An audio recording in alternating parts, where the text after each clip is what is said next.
You ever notice how some people can scream, cry, argue for hours, and then move on like nothing happened? But you go silent, you disappear, you shut down completely, and everyone thinks you're cold, but that's not what's happening inside, is it?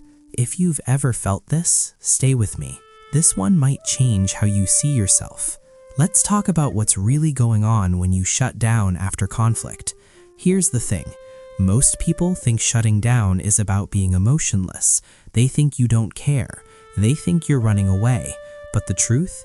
It's the exact opposite. You're not shutting down because you feel nothing. You're shutting down because you feel everything. Think about it. When conflict happens, your nervous system doesn't ask for permission. It just reacts. And for some people, that reaction isn't fight. It isn't even flight. It's freeze. Complete shutdown. Your body decides that the safest thing to do is to go quiet, go inward, and protect yourself from more pain. And here's what nobody tells you. That response, it was learned. Somewhere in your past, you discovered that speaking up made things worse. Maybe you were told you were too sensitive. Maybe your feelings were dismissed. Maybe every time you tried to explain yourself, it turned into a bigger fight. So your brain said, okay, we're not doing that anymore. We're going silent. And it worked for a while. But now it's a pattern. Now it's automatic. Someone raises their voice and you feel your chest tighten. Your throat closes. Your mind goes blank. And even though you have so much to say, nothing comes out. You just weave, emotionally, physically, or both. And the worst part? People don't understand. They think you're being difficult. They think you're punishing them with silence. But you're not trying to hurt anyone. You're just trying to survive the moment. Here's the psychology behind it. When you shut down, your brain is in what's called a dorsal vagal state. It's a trauma response. Your nervous system is overwhelmed, so it literally powers down to protect you. It's the same thing animals do when they play dead. It's not weakness, it's survival. But here's where it gets tricky. The people around you, they're not in your body. They don't feel what you feel. So when you go silent, they fill in the blanks. And usually they fill it with the worst possible story. They think you don't care. They think you're giving up. They think you're manipulating them. And that just makes everything worse. Because now you're dealing with two conflicts, the original one and the one about why you shut down. And here's the cruel irony. The more someone pushes you to talk when you're in shutdown mode, the deeper you go. It's like quicksand. The harder they pull, the more stuck you become, because your body is screaming it's not safe yet, and no amount of logic can override that. So what do? First, you have to understand something. Shutting down isn't a flaw. It's not something broken in you.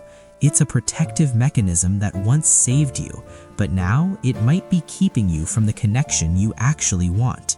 The key is learning to recognize it, not during the conflict, that's too late, but after, when you're alone and you replay it in your head, when you feel that familiar heaviness, that's when you start to see the pattern.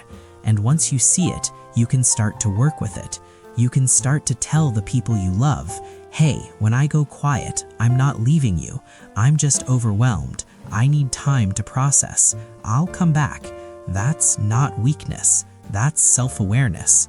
You can also start to find your window, that moment before full shutdown where you still have a little bit of access to your voice.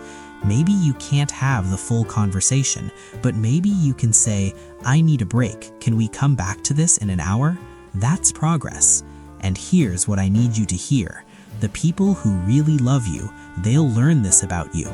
They'll stop seeing your silence as rejection and start seeing it as a signal that you need safety, not pressure, space, not shame.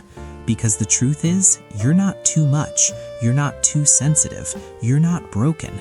You're someone whose nervous system learned to protect you the only way it knew how, and now you're learning a new way. You're learning that conflict doesn't have to mean collapse, that you can feel everything and still stay present, that your voice matters, even when it shakes. So if you're someone who shuts down, I see you. I see how hard you're trying. I see how much you care, even when you can't find the words. And I need you to know there's nothing wrong with you. You're just healing, and healing isn't linear. It's messy, it's slow, but it's happening. And one day, you'll be in the middle of a conflict and you'll notice something. You didn't disappear. You stayed, you spoke, and it didn't destroy you. That's when you'll know you're not the same person anymore. If this hit home, save this video, share it with someone who needs to hear it, and drop a comment if you've ever felt this way. You're not alone.